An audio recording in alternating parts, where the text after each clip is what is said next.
I think we must talk about the German climate movement for a moment, because I think when we speak about the European climate movements, we can actually acknowledge that there has been a somewhat different or, well, some kind of special development in Germany in the last 5 years, because we did in fact see that it wasn't 3% or 5% for the Green Party movements, but that we actually in 2019 experienced a European election that was for the first time something you can call a climate election.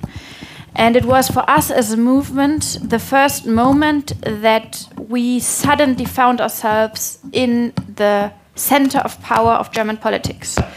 It wasn't until the European election in 2019, it wasn't until then that the CDU and the SPD were both forced into finding an environmental argument. It was the European election, the climate election, the election where the climate was a #1 voter issue, that suddenly there was a climate in the mainstream arena. And I think what we didn't realize back then, but what what we're starting to realize these days, is that in 2019, what allowed us to bring the climate in the center of what we talk about, to bring the environmentalists on the stages and in the center of attention, it wasn't, surprisingly, that we were right, and we were morally on the right side of history. But what in fact we did is we said, listen to the science, but we went out and created a culture around the climate. Suddenly the cool kids in school were the ones going out to climate strike. Suddenly, and I remember that very closely, it was in March 2019, Bully Herbig came on stage on our first big climate strike. And we thought it was very weird, but it was so powerful that suddenly someone who for a large part of society would resemble everything but like a radical view on the climate would stand up and say the kids are right, and suddenly opened up this entire cultural sphere to society. So what happened in 2019 is that when we listened to Nikolai and when we listened to his and Bruno's thoughts on the ecological class, we see that actually in Germany we saw a glimpse of that developing. And we saw how actors and singers, especially who came to large climate protests, they started translating what is happening right now. They started translating from society to the climate movement and vice versa. It was how we brought the climate into the mainstream, not by the best little facts in our bullet points and not by, further calculation of CO2 emissions, but it was by bringing music and arts and culture together with the climate on the one side and society on the other side. And one other thing that happened, and it wasn't, I wish, but it wasn't a strategy, it just happened. We created a conflict line. And I'm actually saying this thanks to Peter Altmaier, who came up and started, in fact, very early on came up. It's for a minister of economy, who has turned a bit into a climate radical these days. But maybe it's also retirement and boredom. I don't know. But he came up and he suddenly forced us into picking a side. When we started with Fridays for Future in Germany, we were very much into this alle for Klima, we all together, all in this together. There wasn't a conflict line per se. But then Peter Altmaier came up and did a hugely important thing, because he decided he wanted to speak at our climate strike. And suddenly we were forced into denying him that moment of speaking up. And I do not think that we realized back then how important that was for us to draw this line, to say, hello, no, this is our stage, and this is our strike, this is our moment, and this is our movement, and this is our culture. And you, as part of a fossil industry, as part of a coal industry or coal culture, with back then no expiry date, they thought, we decided that there was a conflict line. Thanks to him who kind of approached us, and us who got the chance to draw that line.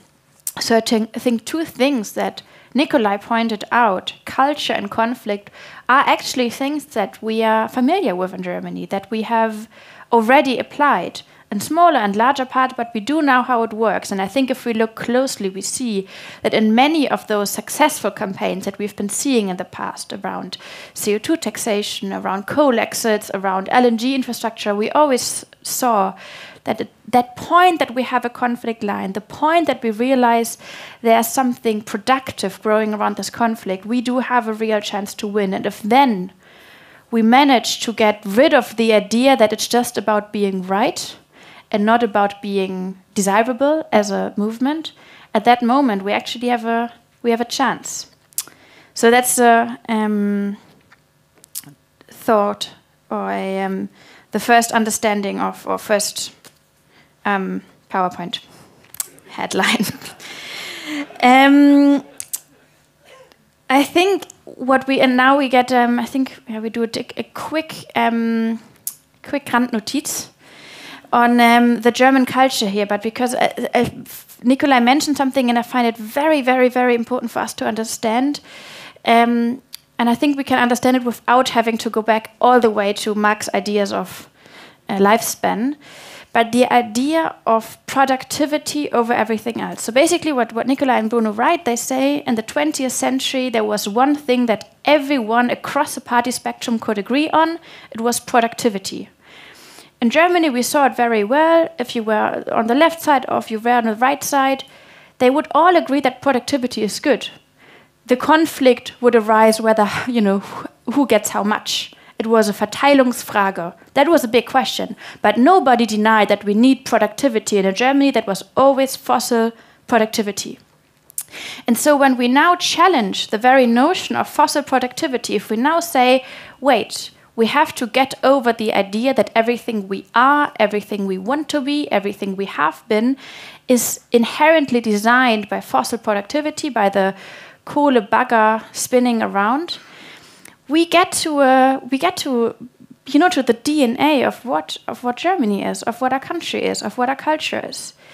Imagine the Wirtschaftswunder. What made the Wirtschaftswunder possible? It was fossil productivity. It was cheap coal energy and everything that was designed around it. It was the laws that were created to get people on the cars. The Pendlerpauschale is more than 100 years old, designed for people to go and drive.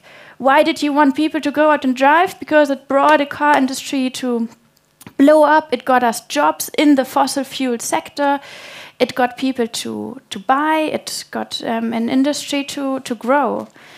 And so we think further. What is the German story of how we overcome fascism? It was work, it was jobs, it was the economy. It was a fossil productivity that effectively brought us away from all the bad things happening in the first part of the 20th century and into a new era where Germany would kind of glow again. So when challenging fossil productivity, when challenging the coal industry in Germany, the gas industry in Germany, the automobile industry in Germany, we very much challenge what this country and many other countries around it with a similar approach, what we actually are and what we want to be, what we identify as, what we can be, what we should be. It is larger questions than facts and figures. It's a question about our very DNA. And we saw that coming to life in Germany very much in the energy crisis, the gas crisis, in the context of the Ukraine war. What happened there? We had it all figured out. The gas was suddenly an autocratic problem, I think Ilias is here from Ukraine, has been speaking here before. For a moment, you remember this February 2022? It all made sense. We realized, to get away from fossil fuels isn't just about the environment, it's also about peace, it's about autocrats, it's about murderers. We thought, well, great, we have the renewables, we get into the renewables straight because, we have them and they're not just cheap and they're not just eco-friendly, but no, they get us away from the autocrats. Christian Lindner stood in the Bundestag saying it's Freiheitsenergie, I mean, how far have we come for this guy? A bit late to the party, but, he was there. And what happened just a few months after, I would even say a few weeks after, it was so obvious that we should get away from fossil fuels. all in all. But what happened in Germany and worldwide, the greatest backlash on fossil fuel that we have seen in ages. Not because it's the cheapest way to go, it's ridiculously expensive. Not because, they didn't like, the idea of getting away from autocrats, but no, because it's fossil productivity that is within us, that defines how far a country can get. So far, we can change all that. But it has been even when everything is out there, even when everything makes sense, they will get back to the fossil fuels unless we challenge those power dynamics, we challenge that very fossil fuel culture, that very addiction. And we will not challenge that if we don't ask us, how do we get that power, how do we challenge that power, how do we build a culture around it that is stronger than any argument we could ever come up with. And finally, I would say, and I think we leave it to that, when we look at culture again, I think there's one thing and that a lot of people worry about right now. It's a culture war erupting around questions of climate in Germany. And I've been talking about that with Nikolai recently, because it's interesting to see in Germany, every Parkplatz, every Fahrradstraße is suddenly a battle cry, and, everyone is getting crazy about these things. And I hear a lot of environmentalists and climate people saying, oh no, the right people, the right populists, and the FDP guys and so on, they started this culture war, and now we're losing the climate discourse. And I kind of wonder, did we ever actually think that what we talk about here when we speak about the climate was not about culture? Second thing I never thought I would say, but at one point the FDP is right, and even the CDU. It is a question about culture. We are in a culture war. Because it's a big question out there, the big question out there. What is a good life? What is a free life? What is a just life? What is a safe life? If it is not the fossil fuel version of the status quo, if it's not the fossil fuel present, what else can it be? And I think as soon as we deny that culture war happening because we say, no, it's just about facts and figures, it's a question, it's a ideologische, not an ideologische Frage, it's a logische Frage. As long as we deny that there is a battle on culture right now, we will lose it because we will never be equipped enough. We will never have an adequate answer to what the fossil fuel status quo is offering and all the greenwashing. The moment that we say, yes, it is actually a question around culture, we can emancipate ourselves, we can empower ourselves and choose the conflict lines we want to fight on. And we can actually make an offer.